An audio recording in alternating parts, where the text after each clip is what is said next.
I just really wanted to wait until tomorrow before we started to talk about all the Capitol Hill nonsense, but you know what? They just couldn't fucking wait to put everything. You know what? Just leave it for tomorrow, have a little speech, and you just make it all your song and dance then. No, of course, they had to unveil their entire plan of a day of just mourning and remembrance about the deadly insurrection that happened. So, you know what? First and foremost, just in case anybody is wondering if there's going to be certain things that happen tomorrow, well, don't get your hopes up. Okay, but then again, we've also heard this before. Okay, no known threats ahead of Capitol Hill anniversary. So, what? Too many feds had the day off. You couldn't get your boys up from Virginia for the for tomorrow's big celebration. I guess not. But Biden is going to be having a speech tomorrow, and there's an entire day of festivities planned. And apparently, he's going to be calling Trump the single responsibility behind the Capitol riot, carnage, and threat to democracy in January 6th speech. Okay, cool. You've ran fucking 3 investigations at this point, and you still haven't figured out that, guess what? Trump didn't incite no insurrection. You just can't let this one go, no, can you? You're gonna try to hang your hat on this, just like you did in 2020 with my pandemic. Cool. So yeah, President Joe Biden will call out Donald Trump as the singular responsibility behind the January 6th insurrection when he travels to Capitol Hill Thursday. When he travels to Capitol Hill Thursday. Oh, okay, why isn't he there right now? Like, he's the president, and it's the middle of the week. Shouldn't he be doing his fucking job? Anyways, whatever. Thursday to mark the 1-year anniversary of the day. Oh my god, the insurrection. It was so terrible. You guys remember what happened that day? Yeah, not a lot, really. It was, to be fair, though, it was a violent but mostly peaceful day.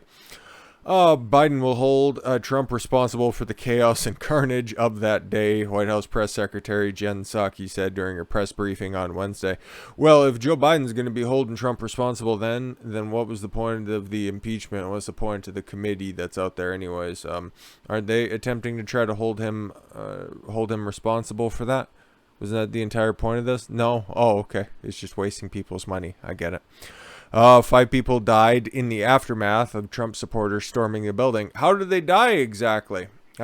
4 of those people died off-site. The only person who died actually at the location, well, you don't want to talk about her now, do you? Caused thousands of dollars worth of damage throughout the Capitol complex. Oh my god, this is when they stormed the building, thousands of dollars? Wow. But yet they're still mute on the Summer of Love of 2020 that cost several billions of dollars of damage. Funny about that. Biden will lay out the significance of what happened at the Capitol and the singular responsibility President Trump has for the chaos and carnage and what we saw, and will forcibly push back on the lie spread. Oh, I'm sure this is going to be a fucking dandy of a speech that's going to be happening. It's definitely going to be the truth, brought to you by Joe Biden himself, and I'm sure he stayed up all night writing this. By the former president in an attempt to mislead the American people and his own supporters, as well as distract from his role and what happened. Okay, all of this according to Pravda Secretary Jen Psaki. The Biden administration has been reluctant to directly discuss Trump What? Did you write this with a straight face? Every single opportunity, whether it be the pandemic, whether it be Afghanistan, whether it be fucking the next day coming up, they blame Trump for fucking everything. So to say that they're reluctant to discuss Trump in the context of anything, that's a big red flag that this is a total fucking puff piece.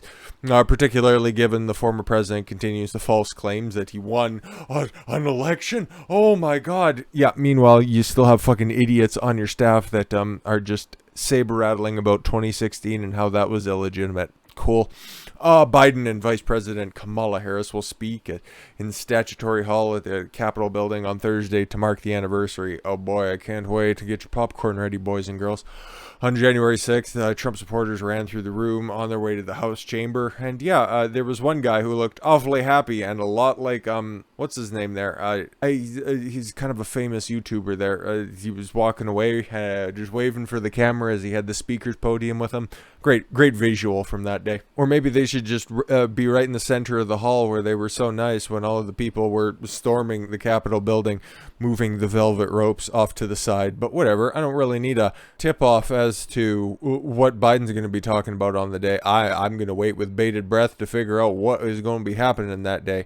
And apparently Jamie Raskin's really shook up about this, and he hasn't been able to sleep since the impeachment proceedings last February. But regardless, this is the schedule for the day, okay? This is what Democrats are going to be doing on the 1-year anniversary of the worst thing to happen to the country since the Civil War. Wait for that line to be said tomorrow. President Biden and Harris will be delivering remarks in the National Statutory Hall at the Capitol at 9 a.m.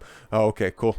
Well, about 9:30. Joe Biden normally has his oatmeal at around 8:30, and then his bowel movement scheduled for somewhere about 15 to 20 minutes later. So give him a minute.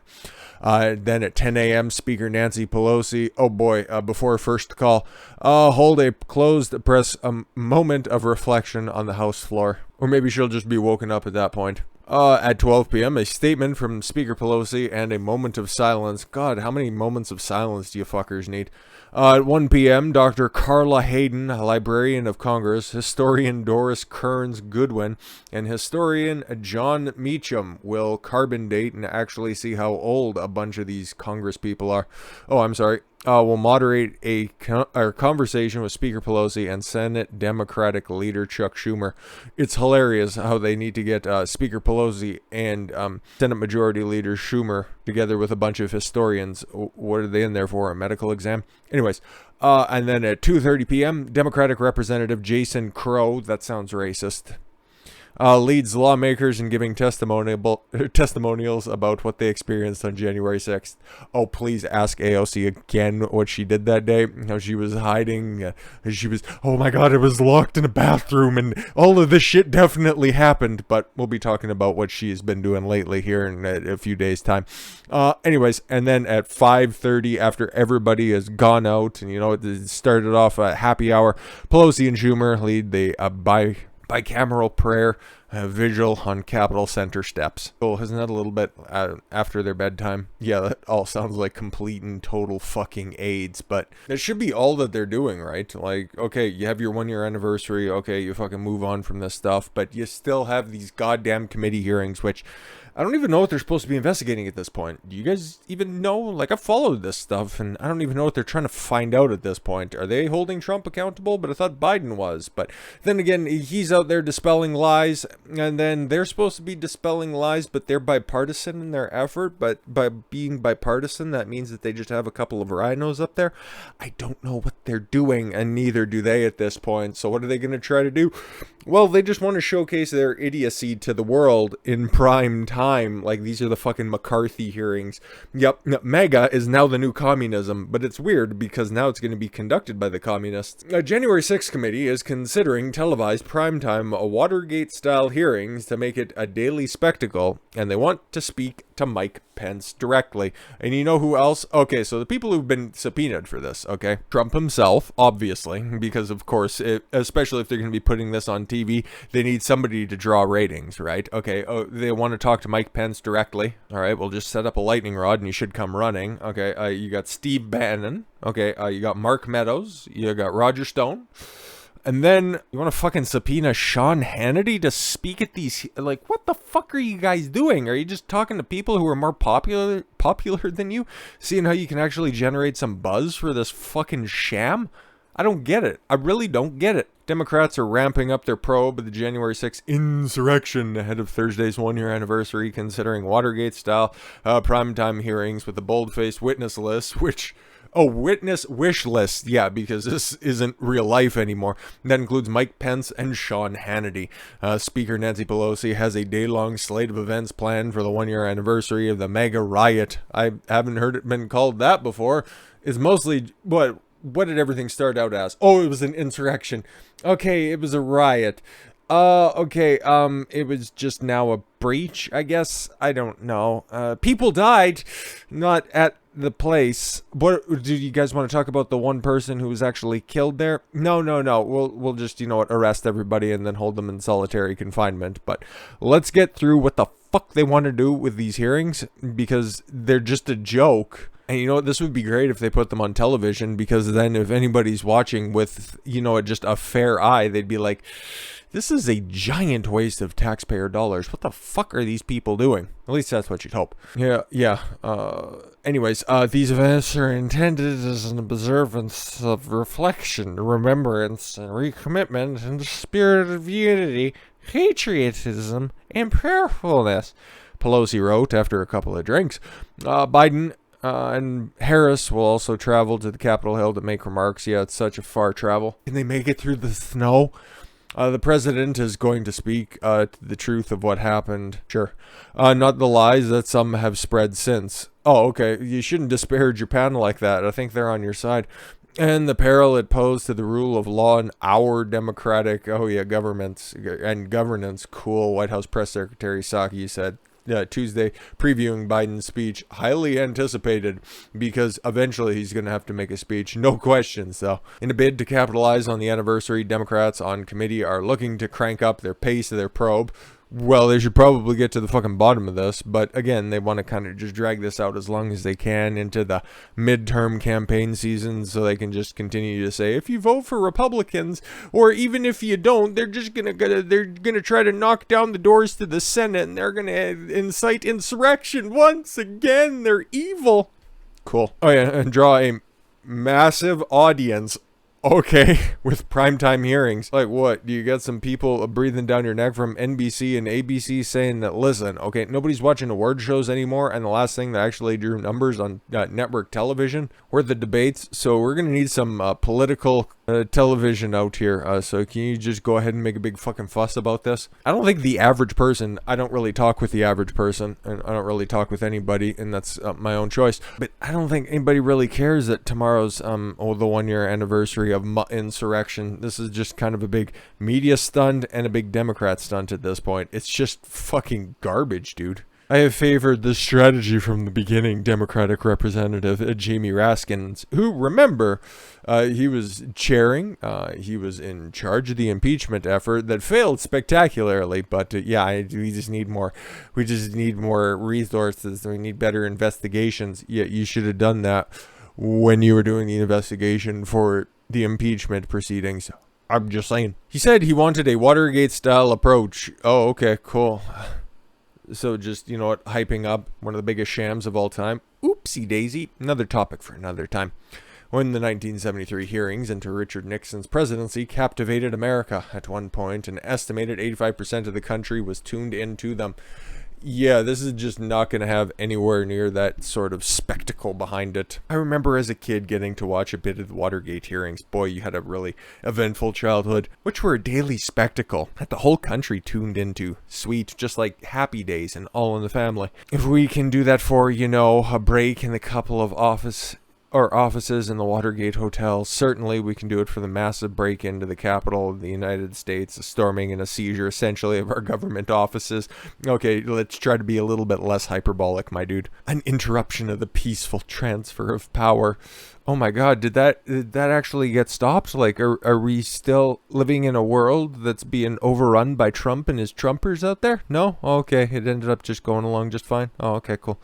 Those primetime hearings could occur in a late March or early April. Representative Bennett Thompson, the chairman of the House Select Committee to investigate the January 6th attack on the United States Capitol, told Bloomberg News, but no date has been set yet.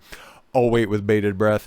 And here are some things that won't get discussed if they end up getting their fucking way. Like this dude, who's been held in captivity thanks to what happened at January 6th last year, not 2022, January 6th, 2021. Okay, he's still being held in custody. Not been charged, not been tried, okay? His human rights are just getting violated. Nobody cares, and now he's apparently on death's door because his Asian wife, Susan, was able to get this message out there. A defendant being held in Virginia in connection with the January 6, 2021 breach in the United States Capitol is extremely ill and at risk of dying because the jail refuses to provide proper medical care and a special diet for his celiac disease. Okay, so he's gluten intolerant. Okay, that's what celiac disease is. New York attorney Joseph McBride alleges they're starving the guy out. McBride told the Epoch Times they have moved him 6 times since he's been detained. When was he detained? Okay. And when is his court date, by the way? And why is he being held anyways? Oh, we can't send him to the facility, and that's not going to be able to take care of him. Christopher J. Quaglin's case is the most recent in the series of allegations that January 6 defendants have been beaten, tortured, and denied food and proper medical care while in federal custody. Yep. A group of 14 lawmakers on January 3rd sent a letter to Michael Carvall, director of the Federal Bureau of Prisons, demanding that you use your authority to investigate this abuse, or we will use our authority to investigate your failure. To be fair, though, they've been trying to do shit like this for a very long time because these people have been detained for a very long time. Many instances of physical and psychological abuse, denial of medical care, 24-hour solitary confinement, denial of basic personal hygiene, denial of access to legal counsel, destruction of records, and general abuse of rights and mandated standards for prisoners have been brought to our attention, the lawmakers wrote in a letter organized by Representative Clay Higgins and Marjorie Taylor Greene. But she's crazy, so you can't take anything that she says is real.